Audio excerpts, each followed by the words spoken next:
That case was filed during his incumbency.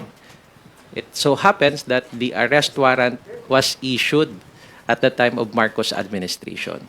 So what will the administration do? Again, we are duty bound under our commitment, no, by being a party, a long-standing member of Interpol. Ginawa lang naman natin yung ating pong obligasyon under that treaty. Hindi po sila ang may pakana nito. It was the ICC who issued the warrant of arrest. And this administration only implemented and effect the warrant of arrest. So, of course, yun yung narrative nila, no? Hinahaluan ng politika.